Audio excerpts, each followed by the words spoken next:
아름답고 위대한 찬양 감사드립니다. 사랑하는 여러분, 우리가 한 해 동안 살아오면서 원하던 것을 이룬 것도 있고 간절히 바랬지만 이루지 못한 아쉬움도 있을 겁니다. 그래서 얻은 것에 대한 감사도 있겠지만 사실 우리는 얻지 못했지만, 이루지 못했지만 더 깊은 감사를 하나님께 드려야 합니다. 왜냐하면은 우리가 얻은 것 하면은 내 기쁨, 만족이 더 강조가 된다면, 이루지 못했지만 하나님은 여전히 신실하시고 어떤 또 다른 계획을 갖고 계실 거야 하면서 하나님께 더 집중하고 하나님을 더 신뢰하는 마음이 커지는 상태에서 드리는 감사이기 때문에 더 소중하고 더 복된 감사가 되는 줄로 믿습니다. 우리는 성숙한 감사를 드렸으면 좋겠습니다. 그래서 내 마음과 그리고 내 삶이 흡족한 것보다 하나님을 더 신뢰하고 그분의 거룩함에 대하여 감사드리는 것, 또 내가 얻은 것보다도 남에게 나눈 것, 그리고 섬긴 것, 이것을 더 감사하는, 그럼 하나님께서 무척 기뻐하실 겁니다. 우리의 감사가 성숙해져 가니까요. 그런데 아마 우리가 드릴 수 있는 최고의 감사가 있다면 뭘까요? 최고의 감사, 하나님께서 가장 기쁘시게 받는 감사, 그것은 아마도 영생에 대한 감사입니다.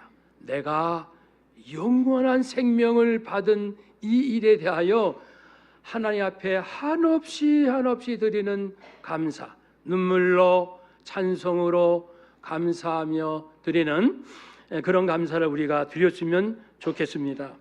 영생에 대하여 감사드리는 성도라면 일상에 얻은 것, 아까 말씀드린 얻지 못한 것 속에서도 충분히 감사드릴 수 있는 성숙함이 있게 될 거예요. 그래서 오늘 주제는 영생입니다. 오늘 말씀 앞부분에서는요, 이제 원래 죄인들이 하나님 앞에서 하나님이 주시는 그 의로움을 받지 못한 채 자신의 그 죄 가운데 푹 빠져서 살다가 결국은 자기의 죄값으로 영원히 사망, 하나님께 영원히 버림받을 수밖에 없는 운명을 말씀하고 있습니다. 그랬지만 하나님께서 예수님 보내주셔서 예수님께서 내 죄값, 그러니까 시편 67편의 말씀처럼 아무리 노력한다 할지라도, 아니 평생이 아니라 영원토록 내가 지은 죄값을 내가 치를 수 없다라는 그 시편의 고백처럼요, 내가 지은 죄는 그 누구도 평생, 아니 영원토록 해결될 수 없다라는 것, 하나님 앞에서. 그런데 예수님께서 당신의 아들 예수님을 희생시키심으로 우리를 구원하신, 그래서 의롭다고 하신 그 은혜, 그것을 우리가 믿고 그리고 그 은혜 가운데 살자 말씀을 하고 있고요.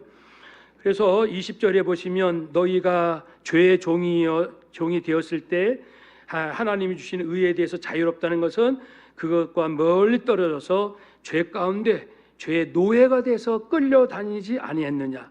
그때 뭘 얻었지? 부끄러운 것밖에 없잖아. 마지막은 사망이잖아.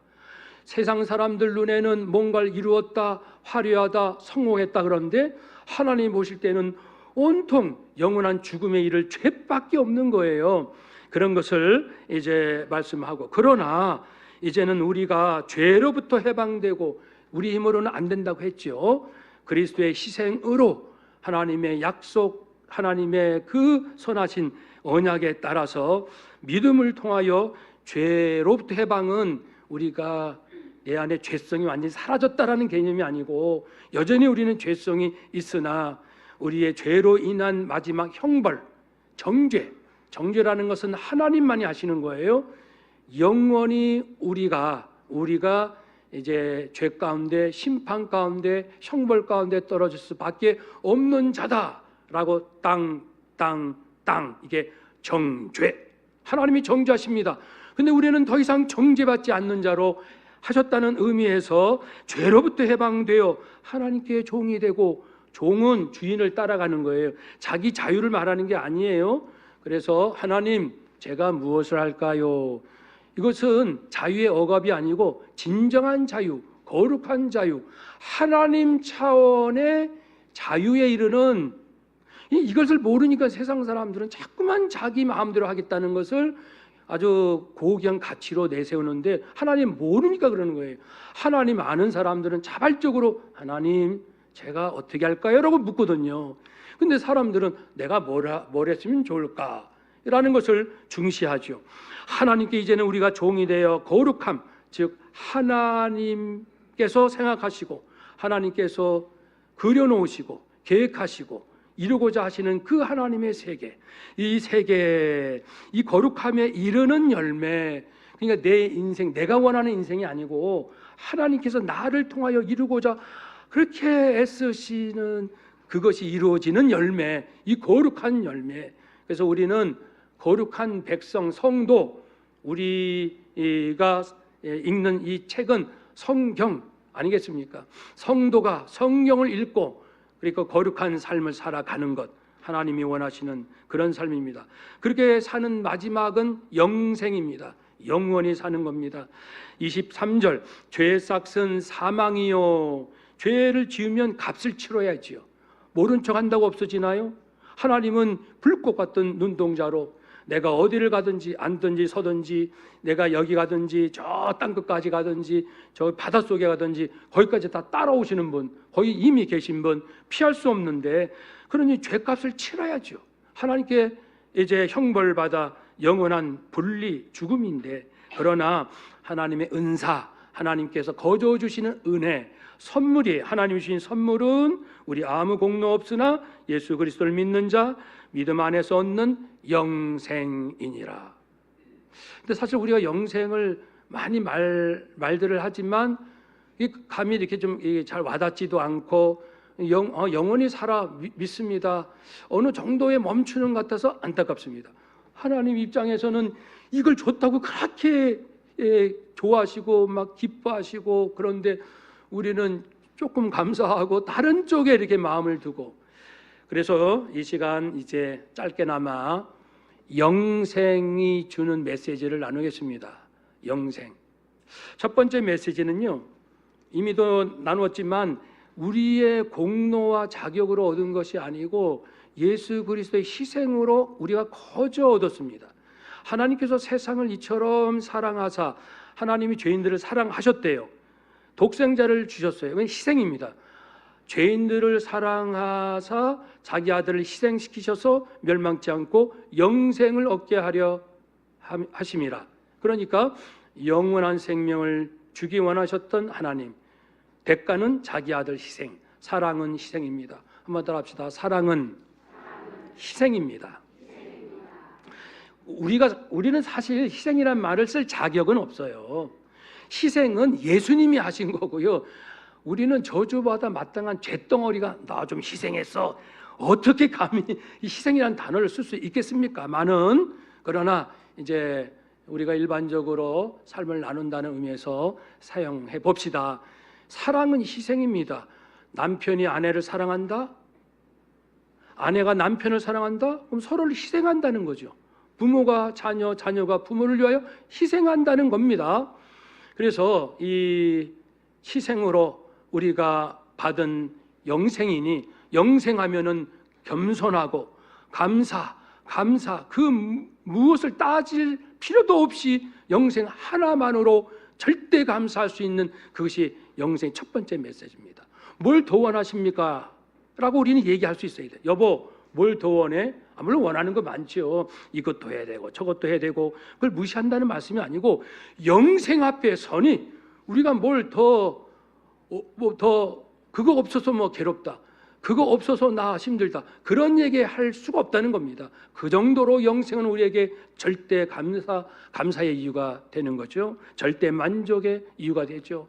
한번 더 합시다. 영생은 절대 만족, 절대 감사. 아멘. 그래서 이제 가정에서도 조금 불평도 있고 잔소리도 하고 좀 그럴 수밖에 없지만, 빨리 우리의 영성을 회복해서 아 그래도 여보 얘들아 그래도 있잖아 우리 영원한 생명 얻지 않았니? 이거면은 야 이거하고 그거랑 비교할 수 있니? 그거 좀 서운하다는 거하고 이거랑 비교할 수 있겠어? 라고 우리가 한마디만 고백해도 우리 가족들의 신앙이 회복이 되거든요. 그래서 영생의 첫 번째 메시지는 영생은 절대 만족이요 절대 감사의 이유가 된다는 겁니다. 두 번째, 영생은요 하나님과의 교제입니다. 영원히 산다, 무작정 영원히 사는 것이 아니고 영원히 살면서 뭐 하게 해요? 하나님하고 예수님 성령님과 교제한다는 거예요. 삶을 나눠요. 마음을 나눠요. 하나님의 죄 없는 그 순결한 마음으로 하나님의 사랑에 기뻐하고, 즉 하나님께서 내 안에, 내가 하나님 안에, 하나님께서 내 안에 계시다는 것은 내 형편, 우리는 여전히 죄성이 있어요. 허물도 있고요. 내 안에 계신다는 것은 나의 허물을 아시고 긍휼히 여겨주시고 위로해 주시고 경청해 주시고, 우리가 말하는 정말 탁월한 상담가도 되시고 코칭도 되시고 멘토도 되시고 다 되시는 분이 하나님 성령님이셔요. 내 안에 오셔서 필요하면 상담해 주시고 위로해 주시고 멘토 역할도 해주시고 코칭 역할도 해주시고 또 컨설팅도 해주시고 우리 인생의 모든 것을 다 해주려고 오셨고, 내가 주님 안에 들어간다는 것은 주님 안에 있는 거룩한 사랑 맛보고 하나님의 지혜와 능력에 감동하고 그 은혜에 공유한다는 뜻이에요. 그래서 영생하면 이제 영원토록 하나님과 함께 주님이 내 안에 내가 주님 안에 사는 삶, 그런데 이것이 오늘도 살고 내일도 살고 죽어서 낙원에 가서도 부활하여 다시 영원토록 그런 교제를 나눈다 하여 영생, 우리는 이미 영생을 얻은 줄로 믿습니다. 그리고 앞으로도 누릴 줄로 믿습니다. 이것이 영생 얻은 자, 늘 남들은 모르죠. 하나님 모르는 사람은 우리 안에 하나님과의 나누는 영적 교제를 도무지 알 수 없겠죠. 그래서 이 영광, 요한복음 10장 24절에 예수님께서 기도하시기를, 하나님 저에게 주신 이 제자들 있잖아요, 제가 있는 곳에 하나님과 제가 이렇게 함께 나누는 영광스러운 이 자리에 저들도 좀 초대해 주세요. 저들도 같이 있게 해주세요. 우리가 있는 이 영광스러운 주님께서 내게 주신 영광을 우리 제자들도 보게 하옵소서, 누리게 하옵소서라고 기도를 해요. 이게 초청을 해 주시는 겁니다. 우리 예수님은 자나깨나 우리 이 땅에 사는 우리 성도들, 우리 주의 자녀들이 어떻게 하면 하나님과 내가 누리는 이 영광의 자리로 오게 할까, 이 영광을 맛보게 할까, 영광의 눈을 뜨게 할까, 그렇게 기도하시는 거죠. 그래서 영생의 두 번째 메시지는 우리가 영원토록 성삼일체 하나님과 인격적으로 온갖 사랑을 나누며 내가 그분 안에 그분들이 내 안에 계시는 이런 삶이 되는 줄로 믿습니다. 영생의 세 번째 메시지는요, 영생은 초월의 능력이에요. 초월의 능력. 요한계시록 21장 4절에 있는 말씀처럼 이제 영생 얻은 자, 그들은 모든 눈물을 눈에서 닦아 주시고 하나님께서 다시는 사망, 애통, 곡하는 것, 아픈 것이 다시 있지 아니하리니 처음 것들이 다 지나갔습니다. 이것은 부활 이후의 삶을 말씀하시는 것이지만, 그러나 지금 우리가 주의 성령 안에서 우리도 지금 눈물이, 곡함, 아픔 이시 있지만, 그러나 이것이 장차 얻을 그것을 미리 누릴 수 있도록, 왜냐하면 우리 이미 영생을 얻었잖아요. 그 부활한 이후에만 누립니까? 어제도 누렸고 오늘도 누린다고 말씀드렸잖아요. 이미 그러니까 이 땅에 몸을 가지고 살지만 영생을 누리고 있는 상태이니까 장차 눈물, 사망, 고통, 아픔이 없는 그 심령의 놀라운 상태를 지금도 누릴 수 있게 하신다라는 차원에서 지금 살면서 겪는 여전히 있는 고통, 여전히 있는 억울함, 여전히 있는 분노, 이런 부분들 다 이제 이겨낼 수 있는, 낼 수 있는 능력을 영생을 누리는 자에게는 주신다는 겁니다. 그래서 고린도서 15장에서도 이 영생의 본질을 썩지 않고 그리고 멸하지 않는다. 그래서 우리가 누린 이 삶이라는 것은, 영생의 삶이라는 것은 썩지 않는다. 그리고 멸하지 않는다. 그 불교에서는 무상을 많이 말해요. 무상. 항상 잊지 않다. 그러니까 인간의 그 한계, 죄 많고 허물 많은 인생들, 그리고 새하늘과 새 땅이 오기 이전에 이 처음 하늘과 처음 땅 안에서는 항상 있는 게 없어요. 그러니까는 잘 깨달았죠. 불교가 영원한 건 없다는 걸 그들이 깨달았어요. 복음이 죄를 깨닫고 예수님 만나 용서받는 길이 열렸듯이 불교에서 깨달은 이 땅에서는 어떤 것도 영원한 것이 없다는 것을 깨달았다면 하나님께로 와서 이제 영원한 세계가 여기 있구나 라고 깨닫게 되는 거죠. 그래서 성경은, 하나님은 이 영원하지 않는 이 세상 속에 참으로 영원한 모든 세계, 천국, 부활, 재림, 영생, 그리고 그리스도의 사랑, 언약의 말씀, 변치 않는 그 절대 진리, 이런 세계를 우리에게 조금 알려주셨잖아요. 우리는 이 절대 진리의 세계, 그리고 썩지 않는, 영원히 없어지지 않는 그런 세계를 알게 된 거죠. 그 세계를 믿는 자는 어떤 고통도 이겨낸다는 뜻이죠. 서기 200년쯤 되면요, 로마 제국이 10대 대박해 중에 절정에 이를 때입니다. 그때 203년에 순교한 자매가 있습니다. 그 북아프리카의 카르타고의 귀부인 페르페투아가 있고 그 여종 하인 펠리시티라는 두 여인이 있습니다. 인간적으로는 주인과 여종이지만 그들은 다 예수님을 믿어요. 그래서 예수님 안에서 서로 자매처럼 서로 사랑하는 관계.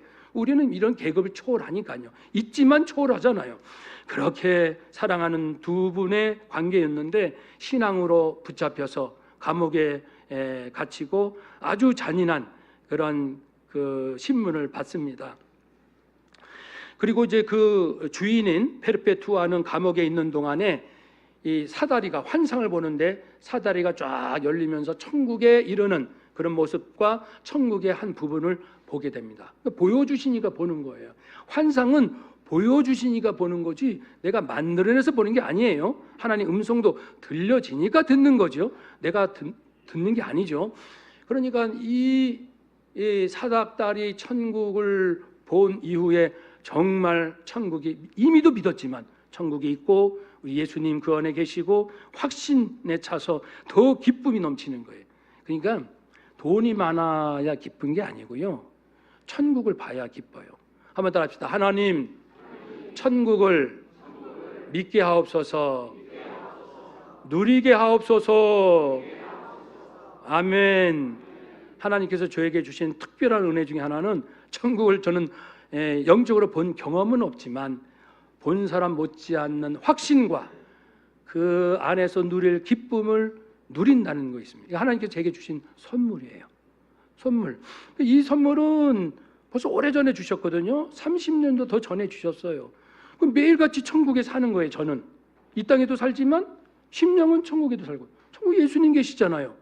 그러니까 이 페르페투아 자매도 이걸 경험하고 나서 마음이 뜨거워지고, 그러니까 더 이제 자신감이 이제 뿜뿜, 죽이려면 죽여라 뭐 이렇게 되는 거죠. 그리고 여종 펠리시티 임신 8개월 때 감옥에 들어갔는데 아이를 이제 출산한 다음에 순교당하게 됩니다. 처음에는 이 펠리시티를 맹수에게 던졌습니다. 굶주린 맹수에게 잡혀서 이제 죽으라고. 근데 죽지 않았습니다. 그러니까 이 박해자들이 이 화가 치밀어서 의식을 잃을 때까지 매질했습니다. 죽도록 때리는 거죠. 죽으라고. 근데 죽지 않아요. 죽지 않았어요. 그러니까 그물에 씌워가지고 분노한 황소 뿔에 치여서 죽게 했습니다. 그러니까 이 기독교 순교 역사 보면은 정말 인간이 얼마나 악한지, 얼마나 잔인한지 알 수 있거든요. 그래도 이 두 자매는요, 끝까지 천국의 소망, 우리 예수님 거기 계셔, 다시 부활하면 예수님 만날 수 있어, 이 분명한 영생의 확신이 있기에 어떤 고난도 물리치고 오히려 기뻐하며 이런 말은 남겼어요. 여러분들이 나를 심판하지만 장차 하나님께서 여러분을 심판할 겁니다. 그러면서 또 그들을 위해서 기도하면서 놀라운 평안 가운데 주님 품에 안긴 기록이 있습니다. 그래서 세 번째 영생의 메시지는 초월의 능력입니다. 내가 천국, 부활, 영생, 재림, 내가 받은 용서, 절대 진리, 말씀, 여기에 충만하면 할수록 세상을 초월할 수 있는, 사람을 넘어서고 모든 물질을 넘어설 수 있는, 물질을 넘어선다는 것은 있어도 있는 만큼에 감사하고 자족하고 만족하고 선용하고, 아버지 이 일을 하는데 물질이 필요해요, 물질을 주세요. 거리낌 없이 떳떳하게 구할 수 있는 것, 물질이 이미 넘어선 자가 거리낌이 없어요. 사람을 넘어서야죠. 사람을 순수한 마음으로 이용하려고 하지 말고, 음모를 꾸미지 말고, 하나님의 음성 듣고 순결하게 사람을 대하면, 저 사람이 나를 죽일라 해도 나는 당신 사랑하오, 당신은 사람을 죽이지만 나는 축복만 합니다. 이렇게 하면 사람을 넘어설 수 있는 거 아닙니까? 영생 얻은 자만이 물질과 사람을 넘어설 수 있지요. 네 번째 메시지, 영생은요, 생각해 봅시다. 내가 성삼위 하나님과 영원히 동행하며 살 수 있는, 그리고 그분 안에 있는 사랑지의 능력이 언제든지 때가 되면 필요하면 내 것이 될 수 있다는 것을 아는 내가 뭘 새삼 내 욕심을 부리자고 더 고집하고 집착하겠습니까? 그래서 네 번째 메시지는요, 영생 얻은 자는 거룩한 분별력을 갖기 시작합니다. 그래서 포기할 것과 붙잡을 것을 분별해요. 명예도 붙잡을 명예, 내려놓을 명예, 붙잡을 물질, 내려놓을 물질. 그래서 자꾸만 이제 분별이 되는 거죠. 영혼의 관점에서. 근데 이 영생에 이것이 없는 사람은 무조건 다 잡으려고 그래요. 모든 명예, 물질, 권력 다 잡아야 행복할 줄 알고 끝도 없는 탐욕을 부리며, 아까 우리 장로님 기도하셨지만 진짜 정치인들 어떻게 보면 딱하기도 하고, 어떻게 보면 수고도 많고, 어떻게 보면 좀 화도 나고 막 그렇습니다. 그래도 우리는 축복하고 예수 피로 계속 기도해야 되거든요. 그래야 우리가 잘 살게 돼요. 그들을 저주하면 우리가 저주받아요. 그러니까 그들을 눈물로 축복하고 불쌍히 여기는, 우리 분별하잖아요. 이 세상의 모든 흘러가는 것, 사람에 대해서 어떻게 해야 된다, 물질은 어떻게 해야 된다, 분별하게 됩니다. 자녀를 양육할 때 어떻게 해야 되는지, 일, 직장 생활을 어떻게 해야 되는지, 물질을 어떻게 대해야 할지, 특별히 고난, 어려움이 왔을 때 어떻게 해야 될지, 이것이 분별되는 것이 영생 얻은 자의 특징입니다. 끝으로요, 영생의 다섯 번째 메시지는 하나님만 생각하면 그냥 좋은 거예요. 하나님의 기쁨에 기뻐하는 거예요. 아까 또 다른 차원이에요. 이거는 그 하나님께서는 무엇을 기뻐하시면 우리를 구원하신 것을 기뻐하셔요. 그리고 우리가 용서받고 영생을 누린 것을 그렇게 기뻐하시니까 나 때문에 기뻐하시는 하나님으로 난 또 기쁜 거예요. 와, 우리 하나님이 나를 이렇게 기뻐하셨어? 나는 죄투성이고 죄덩어리고 부족하고 더럽게 한량없는 난데, 그런데 나를 당신 아들 희생시키시고 나를 구해놓고 그냥 좋으시다고. 우리 애기 막 태어나면 온 가족들, 어른들이 막 기뻐하잖아요. 그런 것처럼 죄덩어리 나를 구원하시고 당신 아들 희생시키시고 구원하셨음에도 불구하고, 나는 거저 구원을 받았는데도, 야, 이정곤이 구원받았다, 이정곤이 영생을 얻었어, 이정곤이가 믿음을 가졌구나, 그렇게 성삼위 하나님께서 기뻐하시는 걸 볼 때에 그때 얻는 기쁨은 또 다른 차원입니다. 다른 것이 필요 없죠. 하나님 그렇게 기쁘세요. 한번 따라합시다. 하나님 그렇게 기쁘셔요? 그렇게 좋으셔요? 고맙습니다. 아멘. 그래서 다섯 가지 영생의 메시지 기억하시면서 우리가 감사하고 겸손하고, 그리고 세상을 초월할 수 있는 능력을 가지고 하나님과 충분히 교제 나누고, 그리고 이제 거룩한 분별로 살아가며 하나님께서 나를 보시고 그렇게 기뻐하시는 것에 모든 상처 아픔이 다 치유되는, 하나님 제가 그렇게 좋으세요? 이 한마디로 우리 인생을 승리할 수 있는 우리 모두가 되시기를 주의 이름으로 축복합니다. 아멘. 기도하겠습니다.